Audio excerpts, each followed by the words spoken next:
Welcome back po sa Tarot Page Philippines. For this video, gawin natin ang weekly horoscope for mayroong mga Sun, Moon, and Rising sign na Libra for March 10 to 16.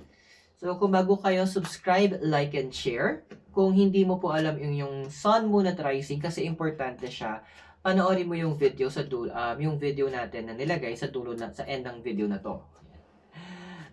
Tandaan, the readings are for guidance purposes. Use your free will wisely. And we have our extended reading kung saan mas malalim yung mga readings natin doon. Kung nice yung mapanood yun at magkaroon ng additional perks and benefits, i-click mo lang yung join button sa baba. Private readings and spell works, pwede kayo mag-message sa page natin. Link is in the description below. An admin will help.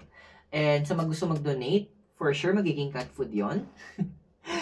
I-click nyo lang po yung thanks button sa baba, yung parang heart. Libra, how are you? Tingnan natin.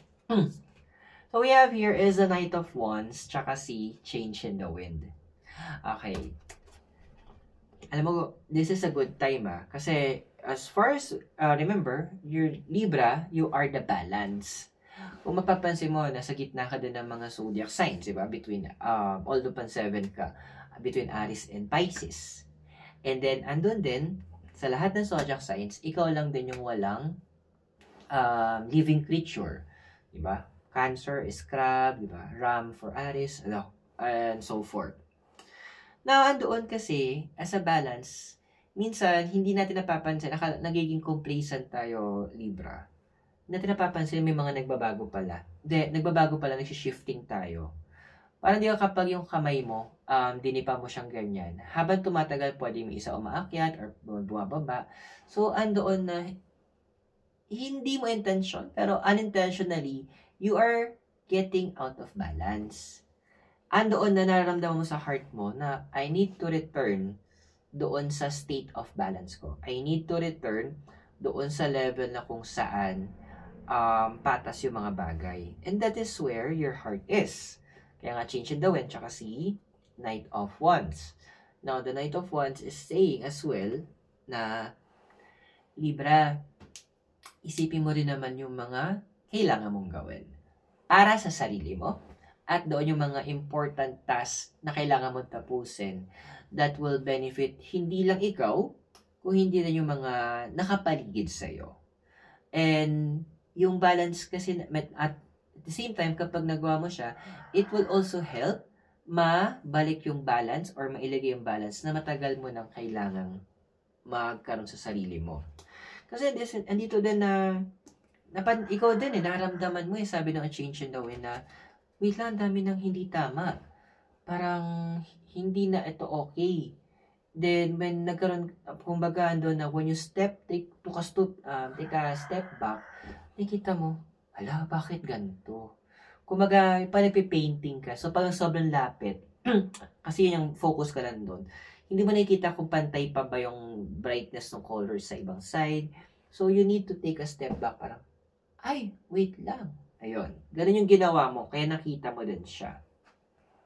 Pero what's stopping you from fully doing it? Well, we have your judgment and community.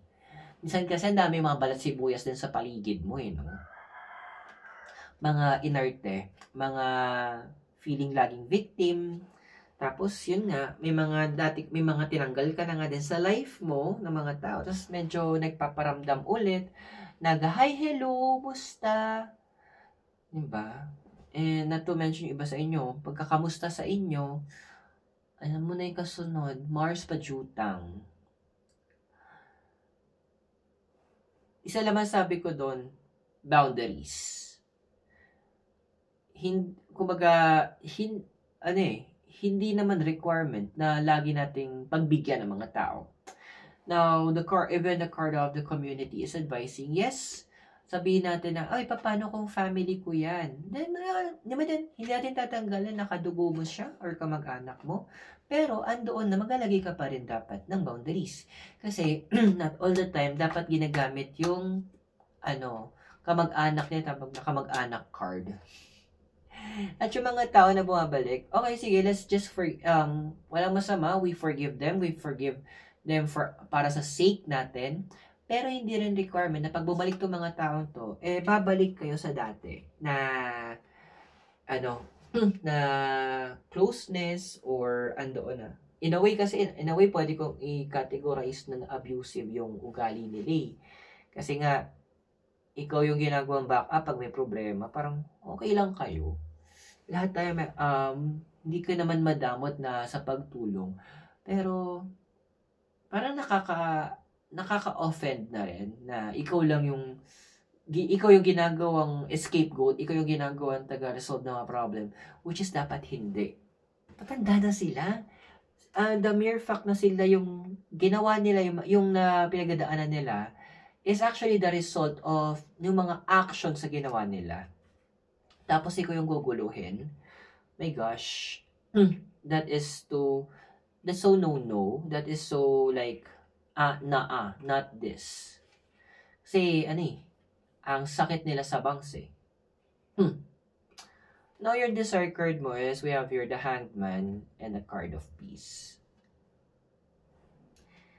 Yes, andun pa rin may part na gusto mo pa rin hanapin yung goodness sa mga nagaganap, sa mga tao, yung yung pwedeng maging sila, baka yung pinipilit mo pa rin intindihin na may baka naman, ganon, o baka pwedeng magbago yung tao, or andun yung point na siguro meron na pinagdadaanan. Mabait ka pa nga, kung tutuusin eh. Kasi, you're trying to find a way to see the goodness in them. Pero may goodness naman din, Libra. Maglagay ka naman din ng limit na hanggang dito lang. Kasi, ang takot ko is baka mamaya, hindi mo naman napapansin na wala ka naman sa balance. Tapos, andoon na, ma-abuse yung heart mo. And, hindi man natin gustong mangyari yun sa'yo. Although, yes, sabi nga nung card of peace, literal, you want to have also peace around you. Pero sabi nga, there can never be peace if merong isang nag-step na mga boundaries. So, yun. Now, yung foundation mo, King of Wands, tsaka Fork in the Road. Well, isa sa mga traits mo naman talaga to, na once na you make a decision, talagang yun na yung decision mo. That is your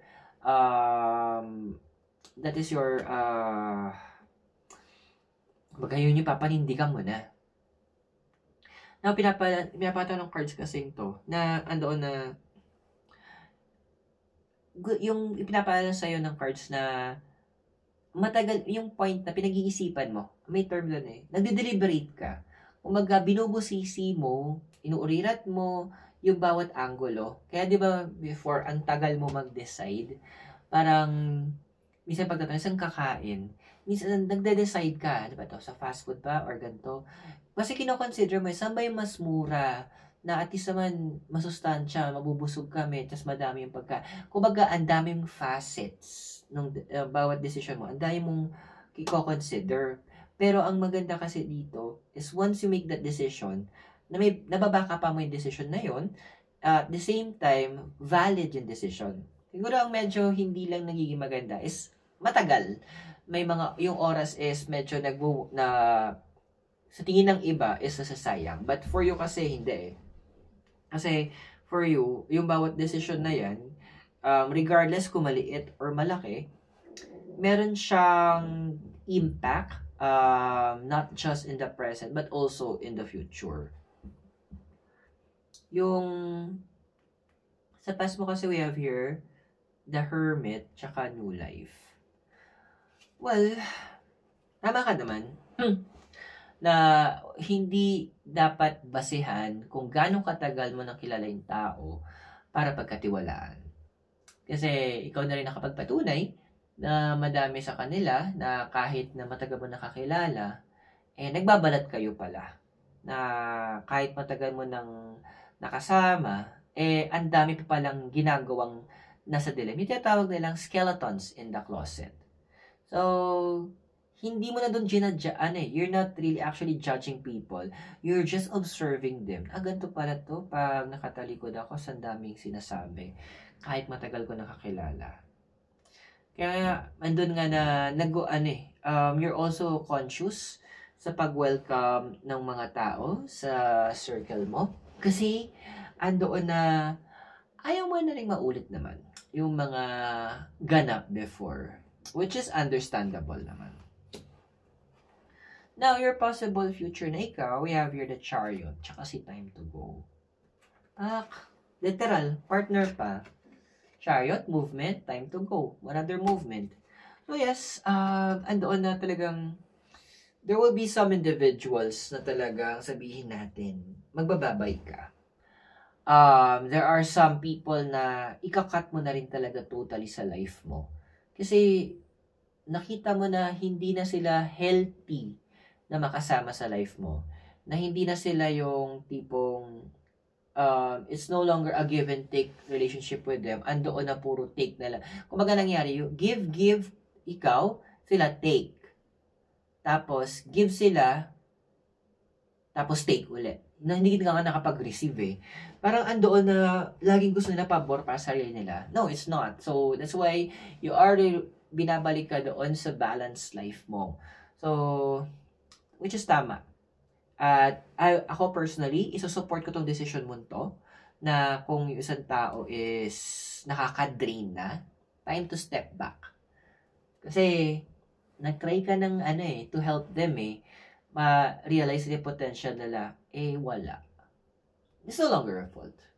So, tama lang yung gagawin mo. So, kung nakarasunod ka sa readings natin, invite kita na pindutin mo yung join button sa baba at magkakaroon ka din ng access sa ating extended readings kung saan mas malalim na yung babasahin natin sa patungkol sa cards. Pero for now, tuloy natin yung readings mo.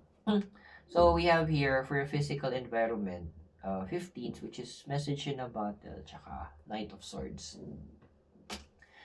Well, you are receiving a lot of news. Mga iba't news, chismis, sabi ni ganto, ginawa ni ganyan, pinapasabi ni ganere. Ayan, so, may mga bagay na nagpapasukan or pinapadala sa'yo, mga, andoon na kinukasyon mo, tama pa ba itong mga sinasabi nila sa akin? Or, totoo ba to? Actually, good point yon. Hindi yun doubt, andoon na nagve-verify ka. Hindi ka naman sa walang tiwala, pero andun yung point, naninigurado ka. And, tama din naman, sinasabi ng cards ito, ina-advise ka ng cards, hindi mo kailangan mag-react sa mga sinasabi nila. Hindi mo kailangang magsalita. You can hold your right to keep yourself silent. Yung mga okay, thank you for informing me. Acknowledgement lang siguro pwede na. Kasi, the reason behind it, alam mo dun sa point na hindi diskumpiyado ka, deep inside, nakaramdam ka na, diskumpiyado ka na kapag nagsabi ka dito. Yun talaga, pag nagsalita siya, yun yung sasabihin. Kasi alam mong uso ang dagdag bawas eh. So, medyo, kalma tayo.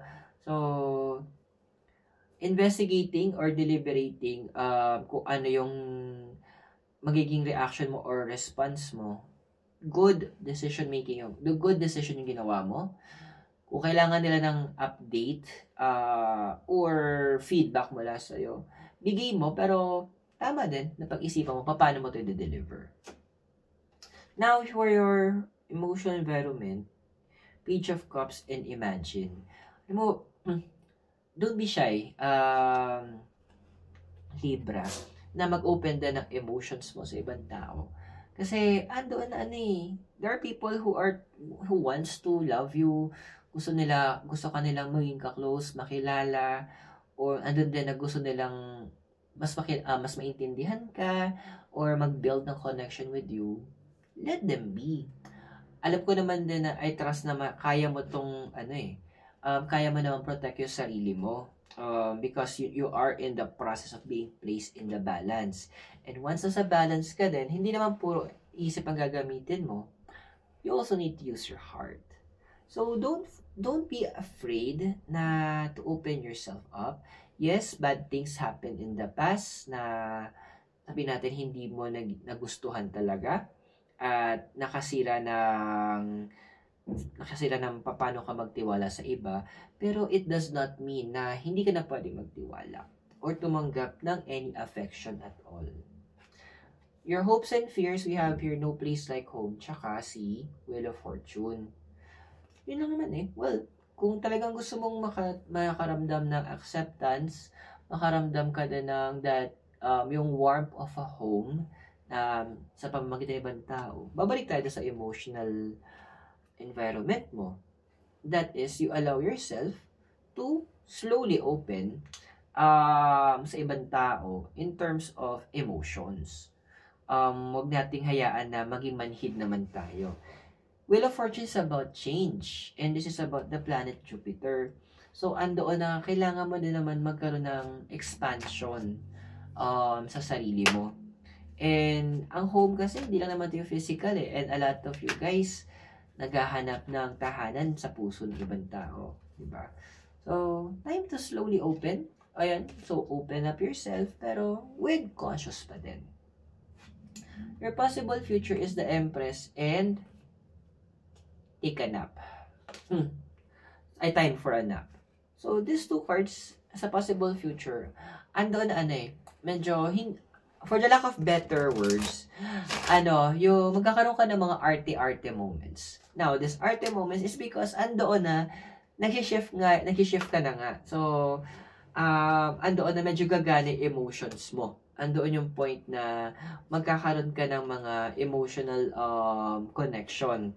And andoon, syempre, natututo ka pa paano magtiwala ulit or mag-open up. So, magmumukha ka maarte sa ibang tao. But, ito yung maganda. Those people na magigets kung bakit ka ganon, sila yung mga keeper natin sa life. Sila yung mga, sabi natin, treasures kasi they didn't judge agad. Or yung mga tao nagtanong, parang ano ba nangyayari sa'yo? Ano ba pinagdadaanan mo? Girl, Libra, yun yung mga tao na talagang kailangan nating i-hold sa life natin.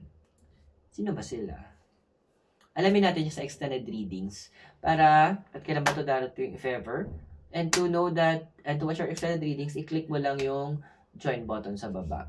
Remember, the readings are for guidance purposes. Use your free will wisely. Ayan. So, and if you're new, please subscribe, like, and share. Kung nais nyo naman pong magpaset ng private readings or spellworks, message kayo sa page natin. Link is in the description. An admin will help you. And for donations na nagiging cat food nila Mikay, i-click mo lang yung thanks button sa baba. So, Gemini, maraming salamat. Libra pala. Libra, maraming salamat. God bless, namaste. Hare Krishna and blessed be. And I'll see you in our extended reading. Mula po dito sa kwarto ko, sa Dominican Hill in Baguio City. Have a great day. I'll see you soon.